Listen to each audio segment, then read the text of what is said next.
It is surprisingly rare for a brand new IP to capture the internet this quickly. You see, most new games get a trailer, a few reactions, and then disappear after launch, but Beast of Reaction did the exact opposite. Mere hours after its reveal, people weren't talking about the graphics alone, they were actually comparing it to games like Elden Ring, Nier Automata, and Ghost of Tsushima all at once. But let's be honest, that is actually a dangerous amount of hype for a game this new. So what exactly is everyone seeing? And more importantly, does Beast of Reincarnation actually live up to this hype? At first glance, Beast of Reincarnation looks like your traditional action RPG. You see a woman with a sword, giant monsters, beautiful forest, and ruined cities swallowed by nature. It is easy to dismiss this as a Souls-like slop, but the more you play, you start to realize that this is not what this game is trying to be. This isn't just about difficult combat or cinematic boss fights. Beast of Reincarnation is about a world where humanity has already lost, where nature has reclaimed civilization, and where the only thing standing between extinction and hope is an unlikely partnership between an outcast named Emma and her loyal canine named Koo. Their relationship isn't just part of the story, it is actually the heart of the gameplay itself. And perhaps the biggest surprise of all, this ambitious photorealistic action RPG comes from Game Freak, the studio everyone and their mama knows for Pokémon. You see, for a developer famous for its colorful monster catching adventures, Beast of Reincarnation is a dramatic shift towards a darker, more realistic vision. And according to the game's director, the team chose a photorealistic style because it best matched the themes they wanted to explore, even though it was a major departure from the studio's usual identity.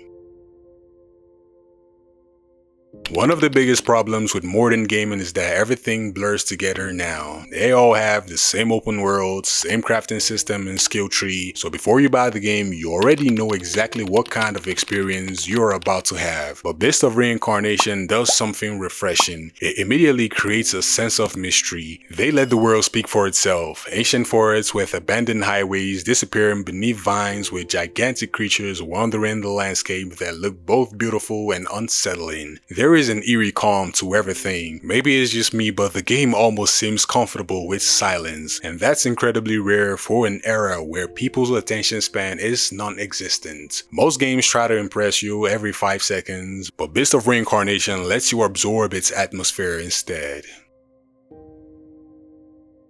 One of my favorite things about Beast of Reincarnation is how little the game actually explains itself and trusts the player to look around. The setting is Japan in the year 1426, thousands of years after civilization has collapsed. Nature has reclaimed cities, humanity is battling a strange corruption that has spread across the land, and the enormous beings known as Nushi dominates the world. This is where we meet our protagonists, Emma and Koo, who travel across this ever-changing landscape, defeating these powerful rulers and absorbing their abilities as they pursue the mysterious Beast of Reincarnation itself. Most apocalyptic games shows destruction and collapsed buildings, but Beast of Reincarnation shows what happens long after the destruction has occurred, when nature has already won and civilization has become a myth. And to be honest, this reminds me so much of The Last of Us Part 1, but maybe it's just me. Yes, there are giant boss battles, yes the combat is demanding, and it is a parry slop, dodge slop, and timing slop. Trust me, if you walked in on someone playing this game, you would assume it was another Souls-like, but once you are handed the controller, it becomes obvious that this game is a different beast, pun intended. The combat revolves around Emma's fast-paced swordplay, but Coop isn't a passive companion at all. Successful parries and combat actions build up resources that let you issue command-based abilities to Coop, briefly slowing down action so you can choose the right support skill. It is a hybrid of real-time action and tactical decision making rather than pure reaction speed. So in addition to learning enemy attack patterns, you are managing two characters who function as one. Instead of rewarding pure mechanical skill, the game rewards coordination.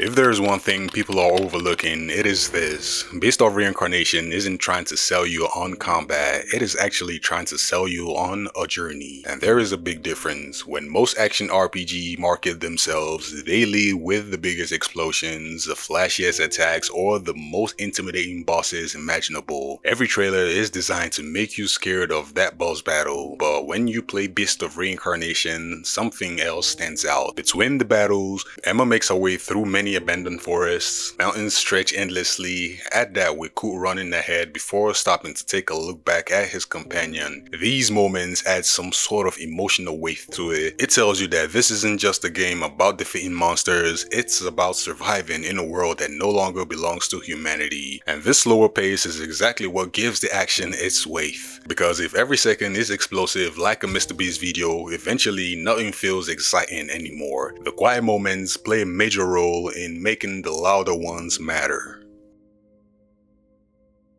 Every great adventure has something that grounds it emotionally. In The Last of Us, it was Joel and Ellie. In God of War, it was Kratos and Atreus. Those relationships gave every fight a purpose because you weren't just trying to win, you were trying to protect someone. Beast of Reincarnation seems to understand this perfectly. Emma isn't traveling alone. At her side is Coop, a loyal dog-like companion who is far more than a gameplay mechanic. He is part of the story, exploration, combat, and part of the emotional core of the game. Credit where is due, Game Freak made a smart decision here because companions have a way of making virtual worlds feel alive and less lonely. They have a way of making you see them as your partner instead of AI. If you ever played games with memorable companions, you know exactly what I mean. After enough hours together, you begin to notice the little things, the way they react to danger, the way they move through their environment, and the way they stay close without you even asking. Slowly, you start to depend on them to bail you out of difficult situations. This is when you stop seeing them as a code and you start seeing their personality. Beast of Reincarnation achieves this with Koo. Some of the dangerous journey across this broken world feels far more personal, and to avoid spoilers, I will leave it at that.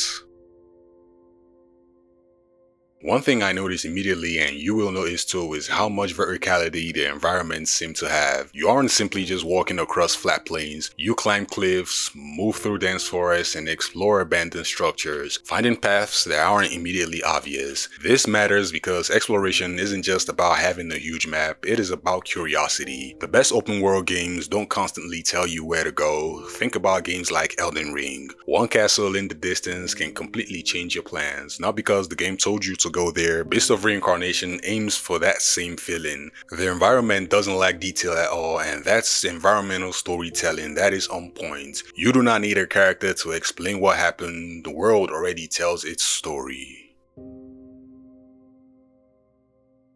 Now, let's talk about the elephant in the room. When people hear the name Game Freak, one franchise immediately comes to mind, and that is Pokémon. For nearly 3 decades, that has been the studio's identity. Bright colors, stylized worlds, turn-based battles, and collecting creatures. So when Beast of Reincarnation was revealed, a lot of people, and even me, I was genuinely shocked. I had to look twice, and I was like, is this the same company that I know? Not because the game looked bad, but because it was something almost nobody expected this studio to make. Photorealistic environments, detailed facial animations, massive creature, a mature tone, and fast-paced real-time combat. If someone had removed the Game Freak logo from the trailer, many people would probably believe that this came from an entirely different studio, and that's what makes this project so fascinating. This isn't Game Freak playing it safe, it is Game Freak proving that they can do something far more than one genre, and this for me is a huge creative risk. When a studio becomes known for one series, expectations can become a prison. Take note, Santa Monica. Fans start to expect more of the same, investors expect more of the same, publishers expect more of the same, so breaking away from that formula is incredibly difficult, but sometimes this is exactly what a studio needs. Insomniac. At first glance, Pokemon and Beast of Reincarnation couldn't be far more different. One is colorful while the other one is bleak. One focuses on collecting creatures, the other one focuses on surviving them. But underneath those differences is something Game Freak has been practicing for decades, creating creatures that people remember. This is actually harder than it sounds. Think about your favorite Pokemon. You probably remember them not just for how they looked, but how it behaved. And while Beast of Reincarnation isn't asking players to catch monsters, it still relies on something similar. Its massive beast needs to feel believable and powerful, like they have existed in this world long before Emma arrived. And if by chance we end up remembering these creatures years after the release, it won't be because the fights were difficult, it would be because the creatures felt like they had a place in the ecosystem. That's something Game Freak has had years of experience building, just in a completely different genre.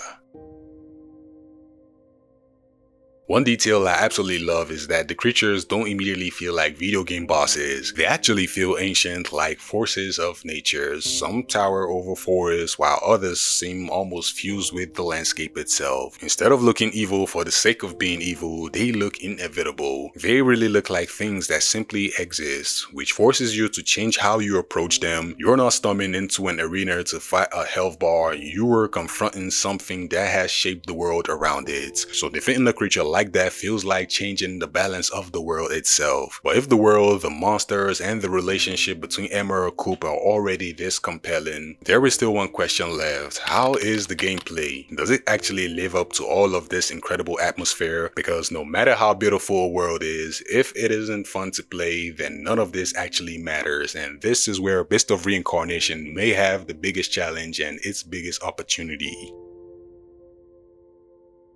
Now there is a saying that gets repeated every time a gorgeous game arrives. Sure, it looks pretty, but how does it actually play? And to be honest, this is a fair question. Gaming history is filled with titles that looked incredible in trailers but fell apart once players got their hands on the controller. Amazing graphics can earn a click, yes sure they can, but they cannot keep someone playing for 40 hours straight, and that's where the gameplay of Beast of Reincarnation succeeds. The combat is fast, it reminds me of Stellar Blade actually, but it is also intentional. The first thing that stood out to me was the pace of the combat. This isn't the slow shield up inch forward style that some action RPGs rely on. Emma moves with confidence. She closes distance quickly, dodges with purpose, and her attacks flow into one another instead of feeling stiff like a soul slop. The combat here gives a sense of momentum. You are constantly moving rather than waiting, but speed alone isn't enough. The animations also feel weighty. When a sword connects, you feel the impact, or when a massive beast slams into the ground, the environment reacts. There is a sense of physicality to every exchange that makes these battles feel tense, and that is important because the best action games aren't just difficult, they are readable so you can learn and improve. Beast of Reincarnation tries its best to strike a balance, avoiding one of the biggest frustrations in this genre: difficulty that feels unfair instead of rewarding. Think about the greatest bosses you have ever encountered in video games. Chances are you do not remember them simply because they were hard. You remember them because they meant something. The music, the arena, the build-up, or the emotions. The sense that this wasn't just another obstacle, it was the accumulation of everything that came before. Beast of Reincarnation makes brilliant use of this opportunity. The towering beasts aren't just oversized enemies, they are woven into the world's identity. Each one appears to dominate its environment, almost as if the landscape has adapted around it. So these encounters end up transforming a fight into an event where you are not just defeating the boss, you are confronting a legend. Let's be honest, this is not just another release for Game Freak, it is kind of a statement. You see, for decades, they have been associated with one of the biggest franchises in gaming history. Sure, that success is incredible, but it also creates limitations. People start believing that that is all that studio can do. But Beast of Reincarnation changes that perception, and that is exciting, not just for Game Freak, but for the industry as a whole, because when an established studio takes creative risks like this, instead of relying on familiar formulas, everyone benefits as new ideas emerge. Call of Duty. Whether Beast of Reincarnation is received as a masterpiece or simply a very good game, it is already doing something valuable. It is reminding people that developers don't have to stay in the lane that they have occupied for decades. The gaming industry has become lackluster. It is now filled with games that have predictable moments. And while those games can absolutely be great, there is something special about seeing a developer step outside of their comfort zone. And this is why Beast of Reincarnation is so fascinating, because underneath all the monsters, the combat, and the beautiful landscape, this game represents something bigger. It represents a studio taking a creative risk. A studio known for one of the biggest franchises in gaming history deciding to create something completely different, and that ambition alone is worth paying attention to. One of the reasons why this game stands out is because it approaches a familiar setting with a different perspective. We have seen countless versions of the apocalypse, we have seen worlds destroyed by war, viruses, but Beast of Reincarnation asks a different question. What happens when humanity is no longer the center of the world and nature completely replaces us? And that idea right there creates a fascinating atmosphere. This isn't a world screaming about what it lost, it is a world that has already moved on. The forests don't care that cities existed before it, and the creatures that now roam this land are living in the world that belongs to them now. And this creates a feeling that many games struggle to achieve. The player isn't stepping into the role of the strongest being on the planet. They're stepping into a world that existed before them and will quite frankly continue to exist long after them. At the center of all of this is the relationship between Emma and Koo, and honestly, this is what makes Beast of Reincarnation really stand out from the other action RPGs. Great worlds are memorable and great combat seals the deal, but relationships are what makes these games emotional. Years later, people don't always remember every mission, but they always remember who they traveled with. The characters who made the journey matter, and that's why Koo is such an interesting part of this game. A companion that changes how players experience the world. But at the end of the day, Beast of Reincarnation still has to prove that its world is worth exploring, its combat is worth mastering, and the characters are simply worth caring about. But right now, it has something many games spend years trying to find, which is its identity. From the moment you experience its ruined landscapes, mysterious creatures, and the bond between Emma and Koo, you understand what kind of experience it wants to be. It wants to be a journey, a lonely journey through a world that has forgotten humanity still has something worth saving, and honestly, that is why Beast of Reincarnation has so many people paying attention to it. But hey, that's just me. Let me know what you thought about Beast of Reincarnation in the comment section. What did you think about the gameplay? What did you think about the swordplay? What did you think about Emma? What did you think about Koo? Let me know everything in the comment section, and I'll be waiting for you guys down there. Please, if you enjoyed this video, kindly hit that like button, hit that subscribe button, and hit that notification bell icon so you can get notified when I upload videos like this. And until next time, peace and love. Incredible.